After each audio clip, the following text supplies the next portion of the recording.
नमस्कार, मैं हूं गायत्री शर्मा। कोरोना का खतरा अभी टला नहीं है। एक बार फिर से तेजी के साथ कोरोना पैर पसार रहा है और कोरोना के कहर से बचने के लिए मास्क पहनना सबसे जरूरी है। न्यूज 18 भी आपसे अपील करता है कि मास्क जरूर पहने। न्यूज 18 की तरफ से मास्क के लिए मुहिम भी शुरू की गई है। #मास्क पहनो इंडिया। न्यूज 18 आप सभी से अपील करता है कि मास्क जरूर पहने, क्योंकि कोरोना से लड़ाई में मास्क ही सबसे बड़ा हथियार है। और आइए अब खबरों की शुरुआत करते हैं। पश्चिम बंगाल के सियासी दंगल से शुरुआत। पश्चिम बंगाल में 4 चरणों का चुनाव पूरा हो चुका है। 5वें चरण के चुनाव के लिए प्रचार हो गया है तेज। प्रधानमंत्री आज बंगाल में ताबड़तोड़ रैलियां कर रहे हैं। अपनी पहली और दूसरी रैली के लिए बंगाल के बर्धमान और नादिया पहुंचे प्रधानमंत्री मोदी ने ममता बनर्जी पर जोरदार हमला किया। पीएम मोदी ने कहा कि बंगाल के लोगों ने विधानसभा चुनाव के 4 चरणों में इतने चौके और छक्के लगाए कि बीजेपी ने शतक पूरा कर लिया है। पीएम ने यह भी कहा कि नंदीग्राम में ममता क्लीन बोल्ड हो चुकी हैं। नंदीग्राम में बंगाल के लोगों ने दीदी को क्लीन बोल्ड कर दिया, यानी बंगाल में दीदी की पारी समाप्त हो चुकी है। दूसरा, बंगाल के लोगों ने दीदी का बहुत बड़ा प्लान फेल कर दिया। बंगाल की जो जनता है बहुत समझदार है। यहां के लोग बहुत ही दूरदृष्टा हैं। दीदी तैयारी करके बैठी थी कि पार्टी की कप्तानी भाईपो को सौंपेगी, लेकिन दीदी का ये खेला भी जनता ने समय रहते समझ लिया और इसलिए दीदी का सारा खेला धरा का धरा रह गया। और तीसरा, दीदी की पूरी टीम को ही बंगाल के लोगों ने मैदान से बाहर जाने का कह दिया है।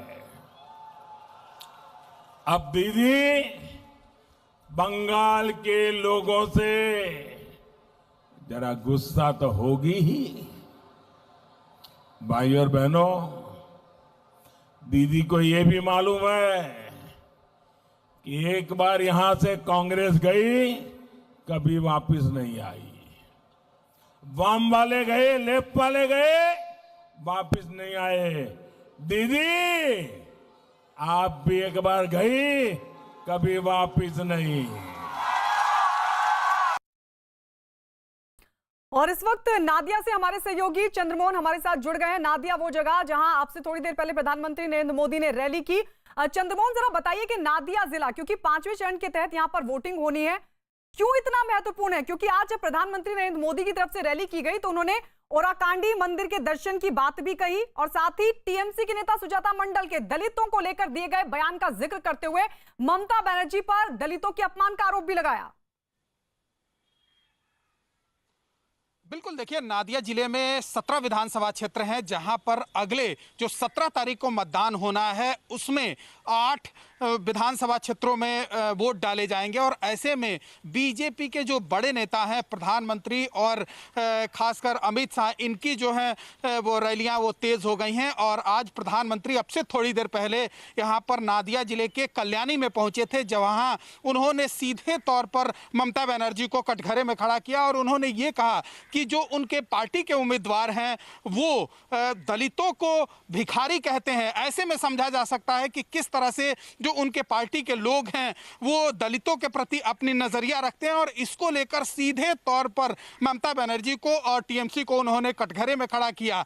सबसे बड़ी बात यह है कि जो इस चरण में चुनाव होना है, जो 5वें चरण में वोट डाले जाएंगे, वो 45 विधानसभा क्षेत्र में वोट डाले जाएंगे। और जो ये अब तक जो 5वां चरण है, इसमें सबसे ज्यादा और सबसे अधिक विधानसभा क्षेत्रों में वोट डाले जाएंगे। और नादिया जो है वो काफी महत्वपूर्ण माना जाता है, क्योंकि इस इलाके में या तो टीएमसी का गढ़ है और नहीं तो सीपीआई के जो है कार्यकर्ता ज्यादा एक्टिव है। लेकिन जिस तरह से प्रधानमंत्री नरेंद्र मोदी के रैली में यहाँ भीड़ इकट्ठा हो रही है, वो साफ तौर पर इशारा कर रही है कि कहीं ना कहीं बीजेपी के प्रति लोगों का भरोसा बढ़ा है। और यही वजह है कि जहां भी रैलियां हो रही है वहां पर तादाद जो है वो बीजेपी के कार्यकर्ताओं का, आम लोगों का ज्यादा नजर आ रहा है। और जब प्रधानमंत्री नरेंद्र मोदी यहां पर कल्याणी में रैली कर रहे थे, वहां पर खचाखच भीड़ भरी हुई थी, जहां पर प्रधानमंत्री ने सीधे तौर पर टीएमसी को कटघरे में खड़ा किया और कहा कि यह पार्टी दूसरे को बदनाम करती है। और जो कट मनी की बात है वो भी उन्होंने दोहराई। दलितों के प्रति जो इनका बयान आया है टीएमसी के जो उम्मीदवार हैं, उसको लेकर भी कहीं ना कहीं ममता बनर्जी और टीएमसी को प्रधानमंत्री ने कटघरे में खड़ा किया। और चंद्रमोहन, आप रहिए हमारे साथ लगातार। हम नादिया जिले में किन किन मांगों को लोगों की तरफ से रखा जा रहा है, उनकी तरफ भी ध्यान आकर्षित प्रधानमंत्री नरेंद्र मोदी की तरफ से किया गया। 2 रैली अब तक प्रधानमंत्री मोदी की आज हुई है। एक बर्धमान में वो पहुंचे, पहली रैली उन्होंने की। दूसरी रैली आपसे थोड़ी देर पहले नादिया में की। नादिया वो जिला जहां पर मतुआ समुदाय के लोग बड़ी संख्या में रहते हैं। और इस सब के बीच बर्धमान में भी प्रधानमंत्री नरेंद्र मोदी ने दलितों पर टीएमसी नेता सुजाता मंडल की तरफ से दिए गए बयान का जिक्र किया। तो वहीं नादिया में भी इसी बयान को लेकर ममता बनर्जी पर उन्होंने निशाना साधा। अपनी दूसरी रैली के लिए बंगाल के नादिया पहुंचे प्रधानमंत्री नरेंद्र मोदी ने ममता बनर्जी पर जोरदार हमला बोला। पीएम मोदी उत्तर दिनाजपुर में एसएचओ की हत्या के मुद्दे पर भी मंच से बोले। सुनिए क्या कहा। नंदीग्राम में बंगाल के लोगों ने दीदी को क्लीन बोल्ड कर दिया, यानी बंगाल में दीदी की पारी समाप्त हो चुकी है। आपने देखा पड़ा होगा कि बिहार के पूर्णिया जिले के गांव में कल एक मां और एक बेटे की चिता साथ में जलाई गई। बहुत हृदय विदारक दृश्य था। मां की मृत्यु अपने बेटे की हत्या के सदमे से हुई थी। कौन था वीर जवान? वो वीर जवान 2 दिन पहले अपने कर्तव्य का पालन करने बंगाल की धरती पर आया था। लेकिन यहां बंगाल में पीट पीट कर उस पुलिस अफसर की हत्या कर दी गई। मां ने जब अपने वीर जवान बेटे का शव देखा तो मां ने भी दम तोड़ दिया। चंद्रमोहन लगातार हमारे साथ बने हुए हैं। चंद्रमोहन, टीएमसी का एक गढ़ रहा है, टीएमसी की तरफ से ज्यादातर सीटों पर कब्जा रहा। इस सब के बीच प्रधानमंत्री मोदी की तरफ से भी यहां के जो स्थानीय मुद्दे थे वो भी उठाए गए और उनको भरोसा दिया गया कि आने वाले वक्त में इस जिले का विकास होगा। लेकिन इस सब के बीच इस भरोसे के बाद टीएमसी के लिए इस बार कितनी मुश्किल? देखिए, जो भीड़ वहां पर इकट्ठा हो रही है और प्रधानमंत्री नरेंद्र मोदी के रैली में जो लोग आ रहे हैं और जिस तरह से बीजेपी के कार्यकर्ता उत्साहित दिख रहे हैं, ऐसे में बीजेपी का रास्ता बहुत आसान दिखता है। और खासकर अगर नादिया जिले की बात करें तो यहाँ पर मतुआ समाज जो है वो काफी महत्वपूर्ण माना जाता है वोटिंग के दृष्टि से। और ऐसे में प्रधानमंत्री ने सीधे तौर पर यह कहा है कि जो मतुआ समाज के लोग हैं उनके उत्थान की बात होगी। जो नदिया इलाका है, जो खासकर कल्याणी इलाका है, वहां पर लोगों को किसी तरह की परेशानी नहीं होगी। और शिल्पकारी की जो बात हमेशा इस कल्याणी इलाके में होता रहा है, उनको बढ़ावा दिया जाएगा। और इसी बीच प्रधानमंत्री नरेंद्र मोदी ने जो हेल्थ कार्ड दिया जाता है सेंट्रल गवर्नमेंट की ओर से, और लोगों को कोई परेशानी ना हो, खासकर महिलाओं को जो वोट हमेशा जाकर बूथ तक देती हैं और सबसे अधिक वोटिंग के दौरान वो नजर आती हैं बूथों पर, उनके लिए कहा गया है कि उनको शौचालय जो इस इलाके में बनना था वो ममता बनर्जी ने नहीं बनने दिया। और भारत सरकार के कई ऐसी योजनाएं हैं जो इस इलाके में लागू नहीं होने दिया गया है बंगाल में। ऐसे में जब उनकी सरकार आएगी तो लोगों को इस चीज का फायदा मिलेगा। और ऐसे में लोगों में उत्साह भी सीधे तौर पर देखने को मिल रहा था। जहां पर अभी कल्याणी में हम मौजूद हैं, यहीं पर रैली हो रही थी और ऐसे में जो भीड़ का रिस्पांस था, कहीं ना कहीं यह साफ तौर पर बता रहा था कि प्रधानमंत्री के लिए और साथ ही बीजेपी के लिए लोगों का भरोसा बढ़ा है। और ऐसे में बहुत मुश्किल रास्ता नहीं दिख रहा है, लेकिन अभी चुनाव 17 तारीख को होना है यहाँ पर 8 विधानसभा क्षेत्र में, और साथ ही जो अगला चरण होगा उसमें भी 9 विधानसभा सीटों पर वोट डाले जाएंगे। तो जिस तरह से बीजेपी के कार्यकर्ता और लोग उत्साहित दिख रहे हैं, इसमें कहीं ना कहीं यह माना जा सकता है प्रारंभ हो रहा है। सबसे पहले मैं आप सभी को नवरात्रि की बहुत बहुत शुभकामनाएं देता हूं। मां काली, मां दुर्गा आपकी हर इच्छा पूरी करें, आप स्वस्थ रहें, प्रसन्न रहे, यही मां से मेरी प्रार्थना है। मैं बाबा लोकनाथ के प्रति श्रद्धा और श्री श्री हरिचंद जी ठाकुर की परंपरा से प्रेरित इस पावन धरा को आदरपूर्वक नमन करता हूं। आप यहां इतनी गर्मी में इतने देर से इंतजार कर रहे हैं। आपका ये प्यार, आपका स्नेह मेरे जीवन की असली ऊर्जा है। मैं एयरपोर्ट से यहां आ रहा था, दोनों तरफ जिस प्रकार से यहां के नागरिक भाई बहन आशीर्वाद दे रहे थे, इतनी बड़ी तादाद में आकर के अपना समर्थन व्यक्त कर रहे थे, मैं उस पूरे रास्ते पर जो भी मेरे प्यारे भाई बहन आए थे, यहां से भी उनका मैं नमन भी करता हूं, धन्यवाद करता हूं। साथियों, आपने जिस प्रकार से अपने मोबाइल की फ्लैश जला करके इस समारोह को शानदार बना दिया, रोशनी से भर दिया, ऐसा लग रहा था कि आपके लिए तो 2 मई आज ही आ गई है।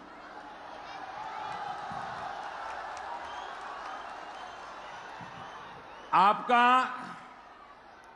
मुझ पर जो ये स्नेह है और यही आपका स्नेह दीदी को बहुत परेशान करता है।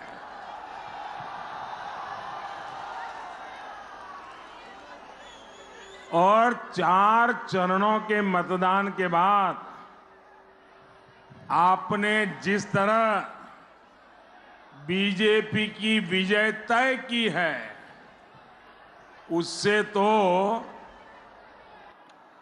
दीदी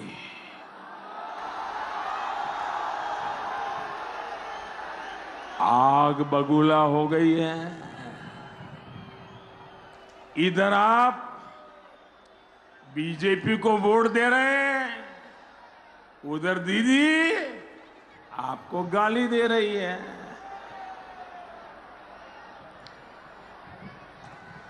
दीदी आबोल ताबोल बोक्सन,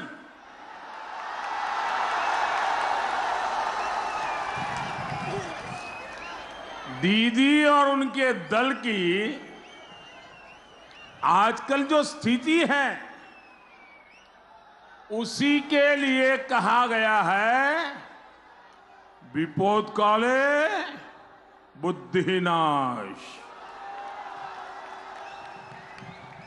इसलिए दीदी ने मोदी के साथ साथ बंगाल के एससी, बंगाल के एसटी, बंगाल के ओबीसी के मेरे भाई और बहनों को उनके विरोध एक प्रकार से खुली लड़ाई छेड़ दी है।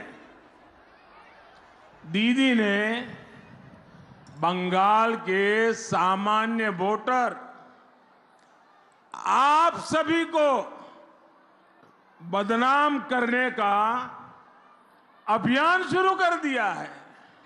साथियों, दीदी आपकी ईमानदारी पर हमला कर रही है। आप मुझे बताइए, दीदी कह रही है कि आप लोग 500 रुपया ले लेकर के आए हैं। क्या आप पैसे लेकर के आए हैं क्या? ऐसे नहीं, दीदी के कान तक पहुंचे ऐसे बोलो भाई। क्या आप पैसे लेकर के यहां आए हो क्या? पैसे लेने की लालच में आए हो क्या?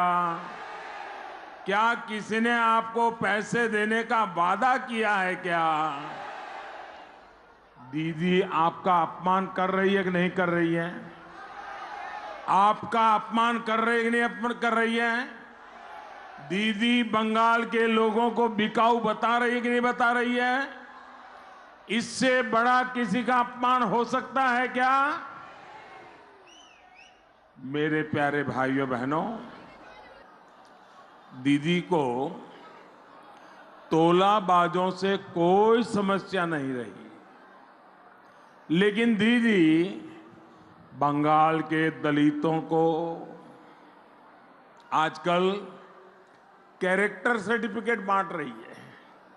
पहले आपको कैरेक्टर सर्टिफिकेट बांटा कि ये 500 रुपए में बिक जाते हैं, और आज दीदी हमारे दलित भाइयों बहनों को, उनके निकट व्यक्ति ऐसी भाषा दलितों के लिए बोले।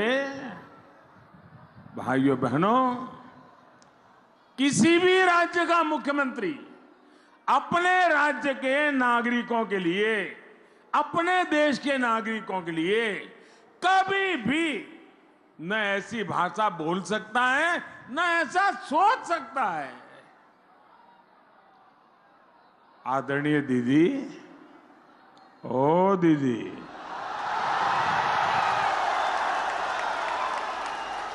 अपने 10 साल के शासन में आपने गरीबों से बहुत विश्वासघात किया है। आपकी दुर्नीति ने उनका जीवन और मुश्किल किया है। लेकिन दीदी ये भी जान लीजिए, मेरे देश के किसी भी कोने में जाइए, बंगाल के किसी भी कोने में जाइए, फुटपाथ पर जिंदगी गुजारने वाले किसी भी गरीब के पास चले जाइए, आप देखेंगे मेरे देश का गरीब, मेरे बंगाल का गरीब बिकाऊ नहीं होता है। मेरे देश का गरीब स्वाभिमानी होता है। गरीब आपके तोलाबाज कार्यकर्ताओं की तरह दूसरों की कमाई पर नहीं जीता है। जिस जनता जनार्दन का आप अपमान कर रही है, दीदी, ओ दीदी, दीवार पर लिखा हुआ पढ़ लीजिए दीदी। यही जनता जनार्दन आपका फैसला करने वाली है और उसने मन बना लिया है। और जनता के हर निर्णय का दीदी, आपको अच्छा लगे बुरा लगे, आपको जनता के निर्णय को स्वीकार करना ही पड़ेगा, आपको जाना ही पड़ेगा। भाइयों बहनों, रवि ठाकुर ने कहा है जादार कोरे छो उपमान, जादेर कोरे छो अपमान, अपमाने होते होवे ताहादेर शोभार शोमान।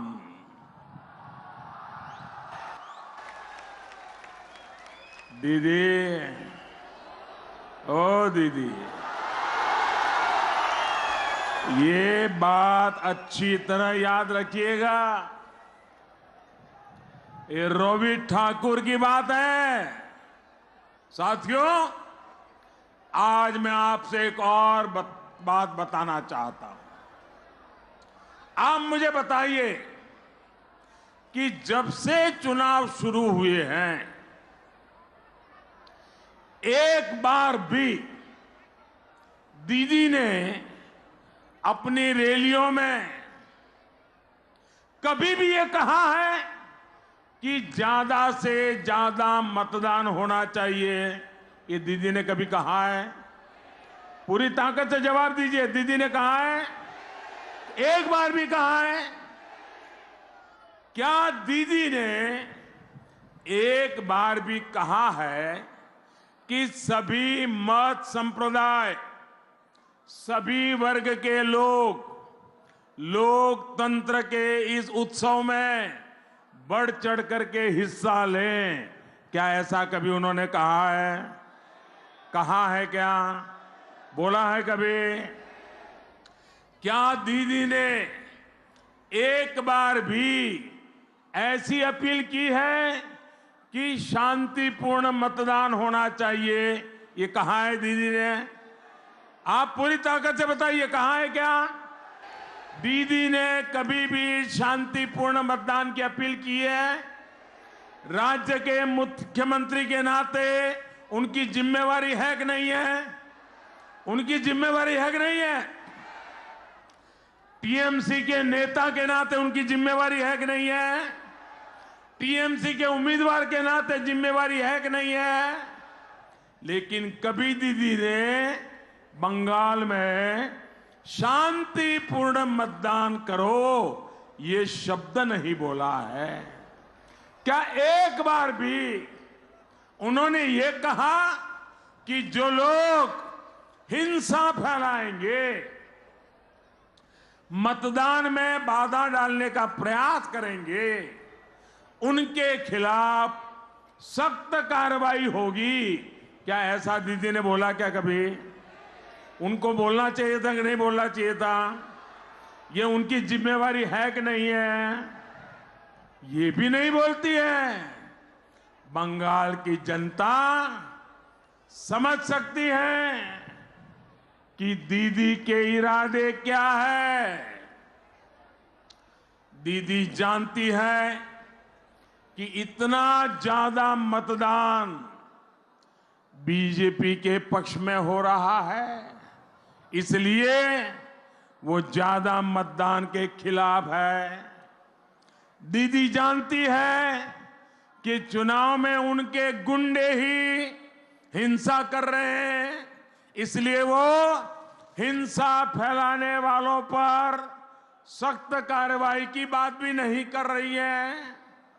आखिर दीदी अपने ही लोगों पर जो ये सब बवाल करते हैं, हुड़दंग करते हैं, हिंसा करते हैं, उनके खिलाफ कार्रवाई कैसे करेगी और इसलिए कैसे बोलेगी? ये जो सब कुछ चल रहा है, दीदी की नाक के नीचे हो रहा है। उनके कान सुनते भी हैं, उनकी आंखें देख भी रही हैं, और पता नहीं इशारा कहां से होता है, कब होता है, कैसे होता है। भाइयों और बहनों, जैसे जैसे दोस्तों आपका प्यार मेरे सर आंखों पर, इतना प्यार आपने दिया है, मैं आपको विश्वास दिलाता हूं, विकास करके ब्याज समेत इस प्यार को मैं लौटाऊंगा। साथियों, जैसे जैसे 2 मई नजदीक आ रही है, दीदी की बौखलाहट बढ़ती जा रही है।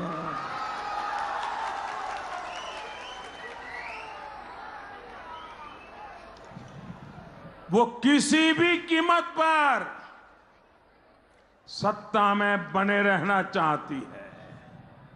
इसलिए उन्होंने अपने समर्थकों को भड़काना शुरू कर दिया है। एक मुख्यमंत्री कभी ऐसी भाषा नहीं बोल सकता है। वो यहां हिंसा फैलाना चाहती है, अशांति पैदा करना चाहती है। पंचायत चुनाव के समय दीदी की पार्टी ने जिस तरह लोकतंत्र को लूटा था, अब वही कोशिश, वही साजिश वो दोबारा इस चुनाव में कर रही है। लेकिन मैं दीदी को साफ साफ कहना चाहता हूं, दीदी, ओ दीदी, आपकी हर साजिश को ये बंगाल की जनता नाकाम करके ही रहेगी। आपकी हर साजिश का जवाब बंगाल की जनता खुद दे रही है। मैं जब ये बोल रहा हूं ना, दीदी ओ दीदी, उससे भी उनको गुस्सा आया। बताओ, ये गुस्से करने वाली एक चीज है क्या? मुझे बताइए, ये गुस्सा करने वाली बात है क्या? मैं तो हैरान हूं, मुझे किसने वो व्हाट्सएप भेजे हैं, शायद बंगाल के लोगों ने भेजे हैं। सैकड़ों बच्चे, सैकड़ों, कोई 3 साल का, कोई 4 साल का, कोई 5 साल का, वो खुद मोबाइल पर अपनी वीडियो बना करके रखी हुई है बच्चों ने। और क्या बोल रहे हैं बच्चे? दीदी ओ दीदी। बंगाल के हर घर का बच्चा दीदी ओ दीदी बोलना शुरू कर दिया है। साथियों, अपने भतीजे के भविष्य को बचाने के लिए,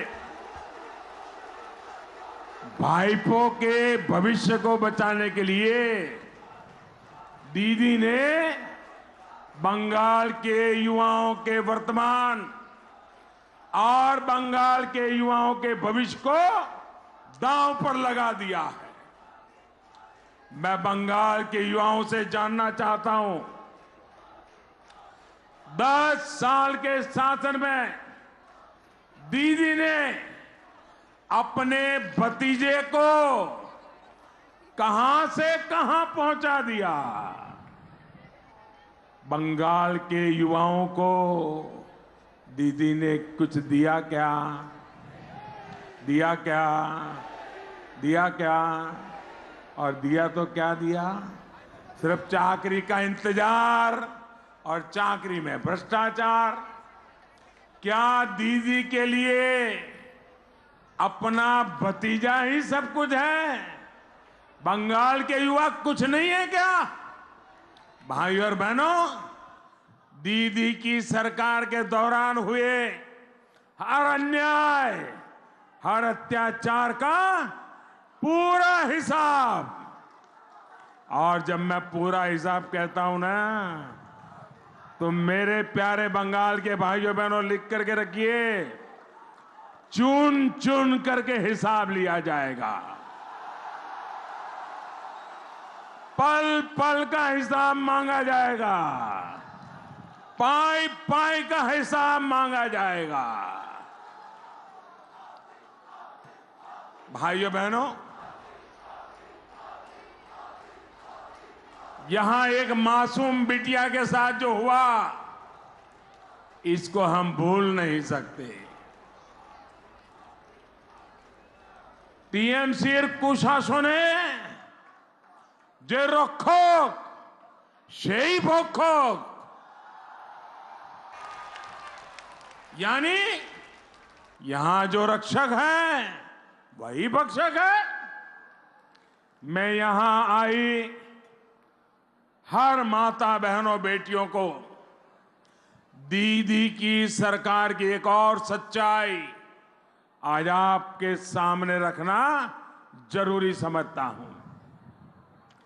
बेटियों से जघन्य अपराध करने वालों को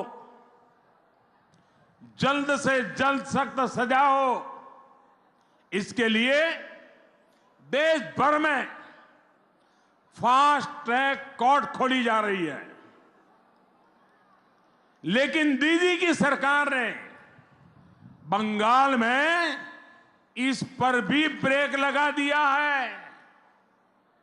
आप मुझे बताइए भाइयों बहनों, हिंदुस्तान भर में बहन बेटियों के लिए जो फास्ट ट्रैक कोर्ट खुल रहा है, वो बंगाल में खुलना चाहिए कि नहीं खुलना चाहिए? ऐसे नहीं, पूरी ताकत से बताइए, खुलना चाहिए कि नहीं खुलना चाहिए? यहां फास्ट ट्रैक कोर्ट होना चाहिए कि नहीं होना चाहिए? अब दीदी इसमें भी तैयार नहीं, बताइए क्या यहां की बहन बेटियों को आप उनके भरोसे छोड़ दोगे? भाइयों बहनों, जहां माफिया, तस्कर, क्रिमिनल बेखौफ होकर चलते हो, वहां बेटियां कैसे सुरक्षित रह सकती है? यहां बच्चों को शुद्ध जल मिले, इसके लिए काम नहीं किया जाता। लेकिन कोई डॉक्टर बच्चों को डेंगू के खतरे के बारे में बताए तो उसको सस्पेंड कर दिया जाता है। दीदी के शासन में घुसपैठियों को खुली छूट है, लेकिन बंगाल बीजेपी का कार्यकर्ताओं की हत्या की जाती है, पिटाई की जाती है। भाइयों और बहनों, 21वीं सदी का बंगाल आकांक्षी बंगाल है। 2021 का बंगाल सुशासन चाहता है। 2021 का बंगाल आशोल परिवर्तन चाहता है। यहां का गरीब, यहां का मध्यम वर्ग शांति चाहता है, स्थिरता चाहता है। वो बेरोक टोक काम करना चाहता है, अपने बच्चों का जीवन बेहतर बनाना चाहता है। वो चाहता है सरकार उसको अवसर दे, उसको आगे बढ़ने के लिए वातावरण दे।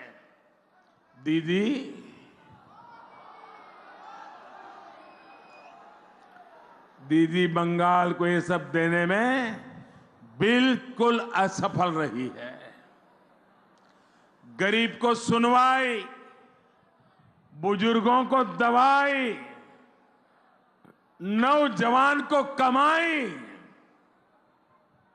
ये बीजेपी की डबल इंजन की सरकार ही दे सकती है।